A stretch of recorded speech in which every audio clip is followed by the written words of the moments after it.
vas-y. Eh bien, salut à tous et bienvenue dans cette nouvelle vidéo. Alors aujourd'hui une vidéo un peu spéciale parce que je suis en compagnie d'une nouvelle personne, donc du chef de mon clan actuel, Monsieur Doc, qui va nous parler aujourd'hui GDC, comment est-ce qu'il fait lui en tant que chef pour gérer son clan pour les guerres. Et donc je vais laisser donc mon ami Junaid introduire Monsieur Doc. Salut Junaid. Bah écoutez, salut, j'espère que vous allez bien. Écoutez, moi ça va super aujourd'hui. Donc pour la vidéo, comme on a dit, on va faire les GDC. Donc aujourd'hui, on se retrouve en compagnie de Monsieur le haut gradé, donc le chef. Bah salut et comment vas-tu? Salut à vous, merci pour l'invite. Donc je me présente, Mister Doc, chef du clan Hardcore. Aujourd'hui level 121, plus pour longtemps. Le clan, bon, il date, il est tout jeune, hein, il a que 8 à 9 mois, je sais plus exactement, mais ça dépasse pas ces zones-là. Dire du clan, on va dire qu'on a un assez bon clan. Bon, beaucoup de levels mélangés, car ça va du level 132 avec un tout petit level caché niveau 60. Le clan se porte bien, on va dire qu'on a déjà une très bonne base. On a une très bonne base. Bon, le clan est encore ouvert. Après, on recrute encore, mais on a certains critères après à visiter selon vos désirs. D'accord. Eh ben, on va rentrer dans le vif du sujet. Donc c'est une vidéo guerre, donc on va parler guerre. On s'est sorti de la dernière guerre sur un score de 66 à 63 contre le clan Slipknot. Donc en fait, on va commencer par poser la première question à Doc. Comment est-ce que Doc tu fais pour préparer le clan à la guerre? Donc pour préparer mon clan en guerre, donc après à vous de voir si ça peut vous aider. Moi ce que je fais, parce que bon on en a fait pas mal depuis que la guerre est sortie, donc déjà nous c'est une guerre semaine, parce que bon niveau ressources après en faire plus c'est compliqué, car nous on n'hésite pas à sortir de grosses troupes. Donc chez nous les guerres c'est le jeudi. Bon les anciens le savent, ça y a pas de souci, mais pour les nouveaux en fait j'envoie un message de clan de 2 jours avant en demandant aux personnes qui pourraient ne pas être présentes de m'avertir, car avoir des inactifs en guerre c'est très compliqué, car deux fois certaines guerres se gagnent d'une étoile ou voilà d'une étoile ou un petit peu plus, donc ces inactifs auraient pu apporter des étoiles pour y gagner. Aussi, ce que je fais, c'est que je ne recrute plus, on va dire 2 jours avant la GDC, car on ne connaît pas les personnes, donc c'est là que vous recrutez quelqu'un juste avant de lancer la GDC, vous lancez la GDC, la personne est dedans et qu'elle vous fait faux bon ou c'est un inactif, vous êtes bien embêté. Donc moi ce que je fais voilà, c'est que je préviens, donc les personnes qui sont indisponibles me le disent, et en fait avant de lancer la guerre, ce que je fais, c'est que je les vire.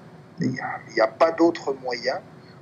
Supercell n'a pas encore mis en place un système pour sélectionner ceux qui sont en guerre, et c'est bien dommage. Je trouve ça bien dommage. Donc on est obligé de les virer et lancer la guerre, et bon après on les récupère bien sûr. Ouais. Effectivement, il y aurait pas mal d'optimisation concernant la gestion des clans pendant les guerres. C'est vraiment dommage de ne pas pouvoir choisir qui sera engagé ou pas dans une guerre. Voilà, Parce qu'on n'a pas envie forcément de virer les gens, mais il n'y a pas de solution pour gagner des guerres que de virer les gens qu'on sait qu'ils ne vont pas participer. Parce que voilà, on ne peut pas se permettre de perdre 2 attaques pour un membre, c'est trop. Donc je vais laisser mon ami Junaid poser la prochaine question. Donc on enchaîne ensuite avec la deuxième question qui est donc le jour de préparation. Donc comment ça se passe, comment vous discutez dans le clan, comment vous vous mettez d'accord, etc. sur les stratégies, etc. Quelle est votre stratégie pour gagner, pour faire un max d'étoiles, etc.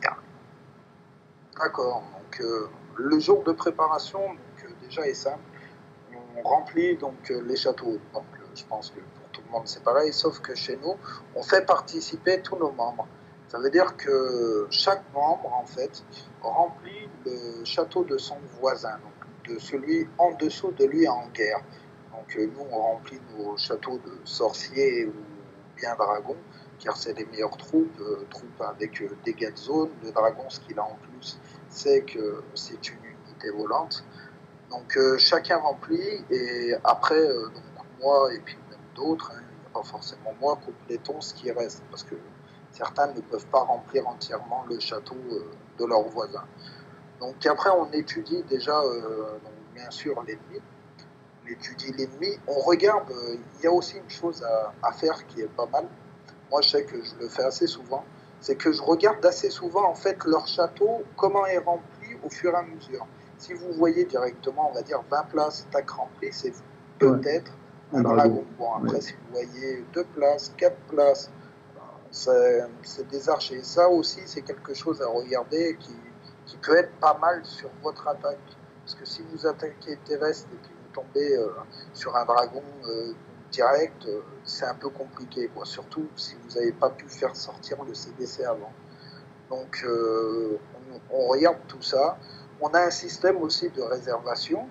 Donc on réserve, on a créé un groupe Facebook exprès pour ça, car réserver directement sur le chat du clan, c'est un peu compliqué parce qu'il n'y a pas de mode d'enregistrement, ça ne peut pas être vu tout le temps. Que si vous créez quelque chose, donc, par exemple sur Facebook ou quoi que ce soit, il y a un visuel constamment et un enregistrement qui est fait. Donc ça, c'est pas mal. Donc voilà, moi je pense que là, je viens de résumer un peu la préparation de... Ouais. Ce qui nous amène en fait donc au jour de guerre. Et donc à ce moment-là, le clan est en émulation, donc on se parle les uns les autres, on se donne des conseils. Et pourquoi c'est important de se parler et de donner des conseils et de profiter des... voilà, Monsieur Dog va nous dire pourquoi est-ce qu'on se parle beaucoup plus le jour de guerre. En fait, donc le jour de guerre arrivé, on parle beaucoup parce que chacun a énormément, on va dire chacun a des expériences. Parce qu'en fait, en jour de guerre, on va sur certains villages, on est obligé d'essayer d'autres formations de troupes ou quoi que ce soit. Donc on a on a des experts, par exemple, qui sont experts en ballon servi, d'autres en go whip, d'autres en go oui, d'autres en full drag, d'autres en géant, d'autres en PK Soso. Après, voilà. Ce qui est bon de demander conseil, c'est que des gens ont déjà, on va dire, un vécu, surtout demander conseil vis-à-vis des plus gros levels, parce que s'ils en sont arrivés jusque-là, ils ont quand même fait des grosses attaques, même s'ils ont farmé jusque-là. Donc nous voilà, ce qu'on fait en jour de combat, c'est qu'on laisse nos 10 derniers du clan attaquer. Donc les plus petits levels en fait. Donc attaquer, et ensuite, dès qu'ils ont fait leurs 2 attaques, on commence à attaquer, mais ceux du dessus. Ceux du dessus essayent de récupérer les étoiles manquantes, si au cas où ils n'ont pas pu taper 3 étoiles, qu'ils en ont fait qu'une, ou voire 2. Et ainsi de suite jusqu'au haut. Et en fait, nous, les gros HDV, on attend vers la fin de la guerre pour pouvoir attaquer. Pour voir s'il faut vraiment récupérer de l'étoile à fond sur des petits villages où on est sûr de la récupérer, parce que 2 fois une étoile, rien qu'une étoile sur un vivier en dessous, c'est très important. Ou sinon, si on est sûr de taper 2 à 3 étoiles sur un gros vivier. Parce que ce qu'il faut savoir, en moyenne, si vous arrivez à taper, donc après tout dépend de votre nombre du clan, de membres dans votre clan, mais si vous arrivez à taper 3 étoiles aux 20 derniers du clan en face, ça vous fait déjà 60 étoiles acquis. 60 étoiles acquis, c'est pas mal. Après, vous avez vos gros HDV qui attaquent, et là, vous avez l'étoile en cadeau, et puis sûrement une victoire assurée.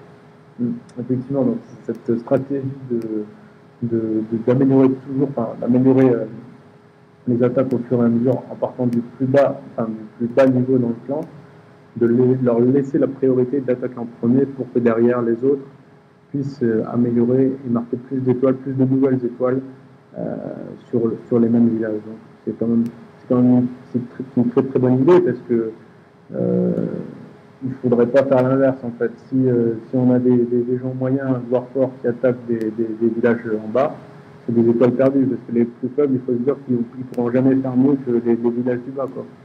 Donc, Voilà, c'est quand même important de voir les choses. Perdues, quoi. Voilà, donc de partir du bas, les gens du bas attaquer en bas, et qu'au fur et à mesure, on remonte dans le clan, et les gens moyens, voire forts, améliorent les attaques améliorées, et les très forts qui attaquent tout en haut de la map, quoi.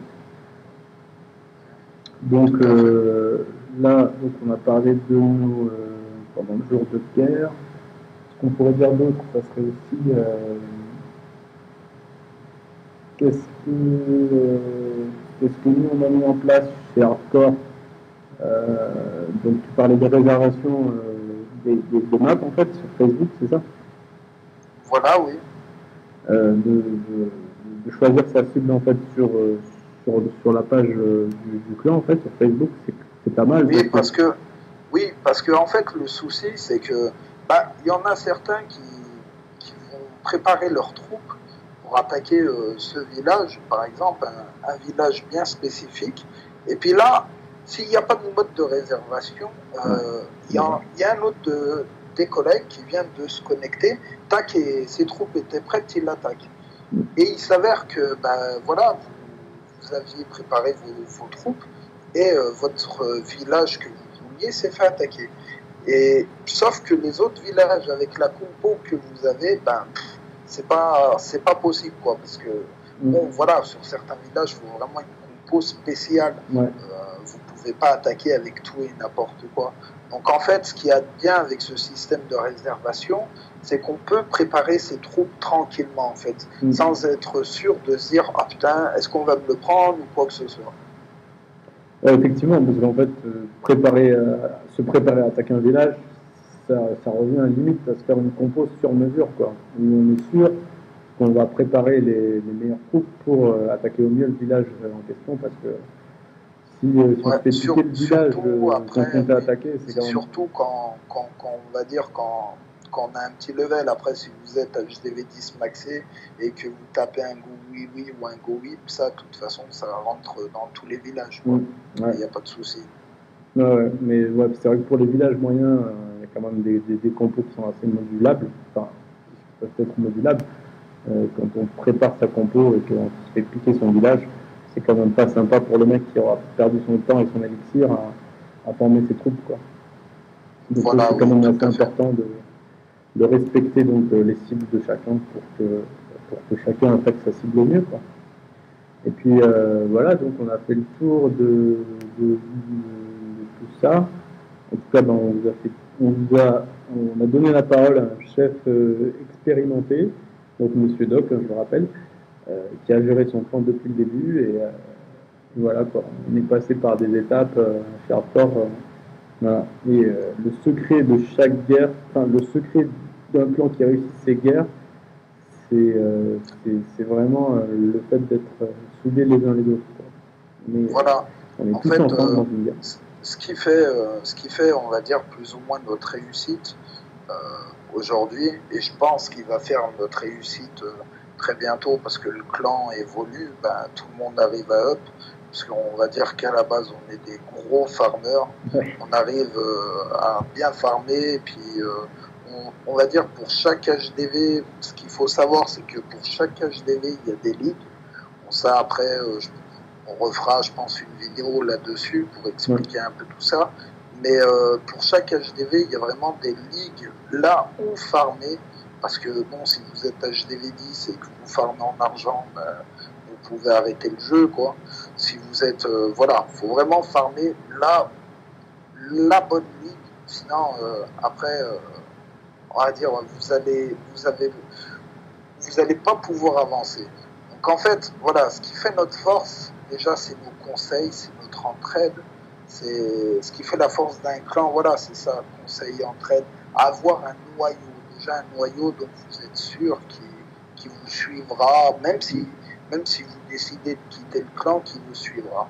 Et moi c'est ce que j'ai eu, dès le début. Après je vous dis pas, hein, faire un clan, certes c'est facile, hein, vous cliquez sur le bouton, créer un clan, vous allez sur le général, comme on peut voir, je t'invite, t'es chef adjoint tout de suite, ça sert à rien. Perso, moi dans mon clan, il il y a des chefs adjoints, oui, mais la plupart, en fait, ils se sentent tous chefs adjoints. Pour la simple et bonne raison, c'est que s'il y a quelque chose à faire dans le clan, en fait, tout le monde participe à cette décision. Il y a une espèce de vote qui se fait, donc par exemple, on l'inscrit sur Facebook, tout le monde y vote, ou même sur le général, même sur le chat général du clan, on demande et tout le monde vote. S'il y a plus de pour, on y fait. S'il y a plus de contre, on n'y fait pas. Et c'est vraiment ce qui fait la force du clan, c'est que tout le monde participe. Et si vous voulez gérer tout seul, votre clan s'écrasera ou ça sera un clan, on va dire, plus ou moins fantôme, des demandes sans jamais aucune parole. Et voilà. Ouais, après, ouais. après je pense que les gros clans, moi je sais que j'ai refusé d'aller chez des gros clans, que je ne vais pas citer le nom, parce que je sais très bien comment ça se passe là-bas. C'est le chef qui impose ça, tu fais, et basta. Ce qu'il faut savoir, c'est que certes, c'est bien d'imposer des choses, mais il ne faut pas aller au-delà, il ne faut pas ordonner à vos membres, oui, on fait un rush, tu ne veux pas faire le rush, t'es viré. Je pense que ça sert à rien. Ouais. Par exemple, admettons, vous voulez faire un rush, autant demander à la totalité du clan s'ils le veulent.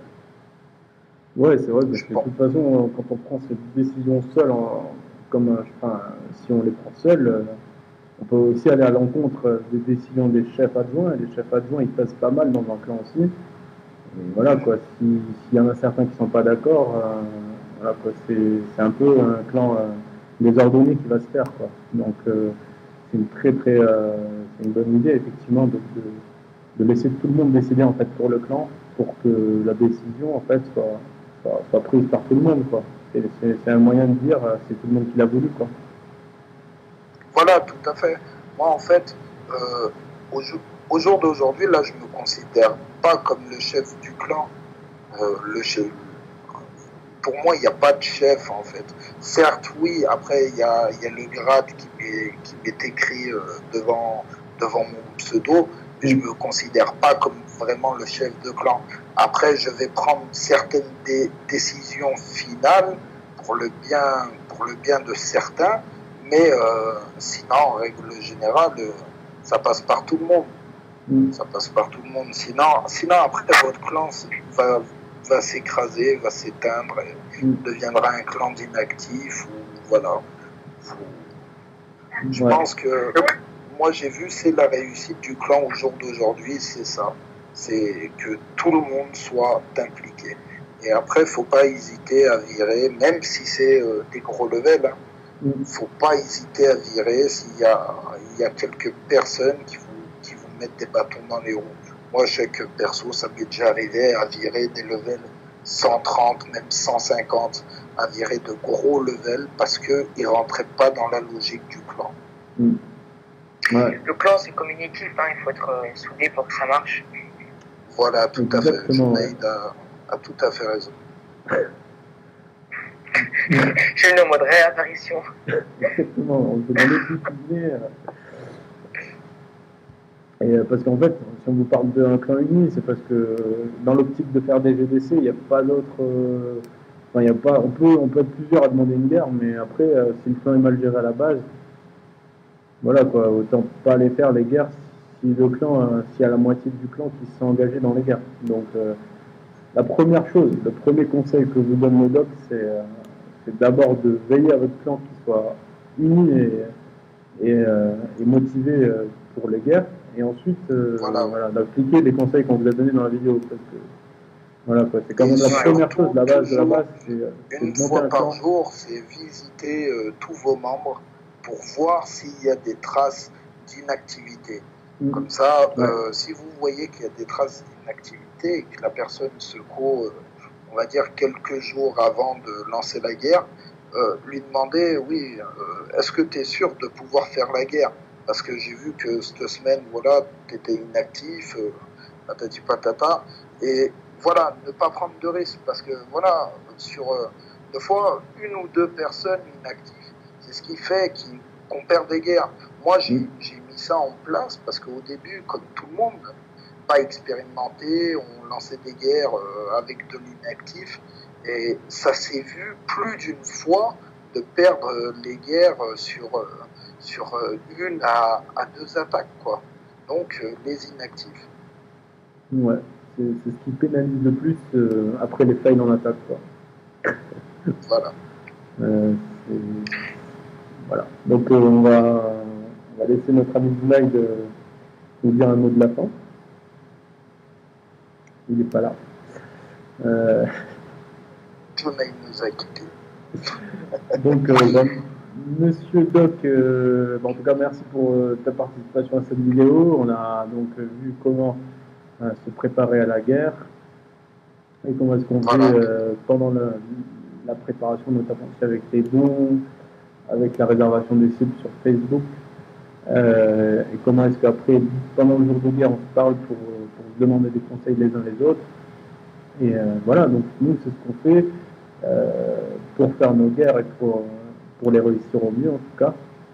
Et après, peu importe le sport, tant qu'on applique ces principes, quelques principes voilà, de gestion comme on fait chez Sport, voilà, quoi, les échecs, ça peut arriver quand même, mais l'essentiel, c'est quand même Il y a beaucoup moins d'échecs, on va dire, avec une bonne préparation. Après, il y a les échecs, bon, comme je l'ai dit tout à l'heure, on ne peut pas contrôler les troupes, leur dire, tu vas là, la troupe, certes, hein, deux fois, on se demande si c'est pas fait exprès que, admettons, vous avez, moi je sais que ça m'est déjà arrivé, un dragon sur l'HDV, et là on comprend pas pourquoi il arrête d'attaquer l'HDV, puis il se met à attaquer, je ne sais pas, moi je me rappelle que c'était un château de clan, alors que rien n'est sorti de dedans, il était sur l'HDV, il se met à sortir, ça certes on ne peut pas y contrôler, mais déjà si vous avez une bonne gestion du clan, si vous préparez très bien votre guerre a beaucoup plus de facilité à être gagnée que si vous lancez sans trop y réfléchir. Bon, après, bien sûr, il faut des troupes qui aillent avec. Hein, ouais, c'est vrai qu'on ne fait pas non plus d'attaque. On fait une attaque à la mesure de ce qu'on peut attaquer. Choisir sa cible au mieux, d'ailleurs, c'est quelque chose qu'on aurait pu dire aussi. Au niveau des cibles recommandées du jeu, Monsieur Doc, qu'en penses-tu en fait écouter le jeu pour attaquer sa cible? Non, les cibles recommandées, non, il y en a beaucoup qui jouent comme ça sur cibles recommandées, mais les cibles recommandées, moi je sais que ça m'est déjà arrivé. Bon, moi après j'attaque tout, hein, mais je sais que c'est déjà arrivé pour mes collègues de tomber sur une cible recommandée et qui était beaucoup trop fort pour elle. Après, jouer cible recommandée, non, je pense que sur la méthode de laisser les plus petits attaquer et récupérer les étoiles, c'est une très bonne méthode. On l'a mis en place en fait il n'y a pas longtemps parce que avant on marchait sur le jour de guerre, donc le jour de guerre est déclaré, jour de préparation, on marchait sur tout le monde réserve en fait. Et on s'est aperçu qu'en fait, donc là il y a des failles, il y a beaucoup de failles et on s'est aperçu qu'en fait les petits d'en dessous, les étoiles qui manquaient, c'était les étoiles qui auraient pu nous faire gagner en fait. Donc c'est pour ça qu'on a changé cette tactique et depuis qu'on applique cette tactique, et sincèrement, je dis qu'il y a bon après il y a eu des guerres perdues qui sont bien plus forts, hein, bien sûr, hein, je ne suis pas les plus forts, mais c'est une bonne tactique pour une victoire en fait. Ouais. Voilà, on a fait le tour. Ouais, Junaid, je vais te laisser le mot de la fin du coup là, et puis on monte ça avec Doc, voilà quoi. On a tout vu, donc à toi Junaid. Écoutez, c'était déjà un plaisir de faire la vidéo, donc c'était une nouvelle vidéo sur Clash of Clans, donc j'espère que cette vidéo vous aura plu, donc je vous laisse le dernier. Moi en tout cas je vous remercie de m'avoir invité, n'hésitez pas à venir visiter le clan, donc le nom vous sera présenté dans la vidéo bien sûr, et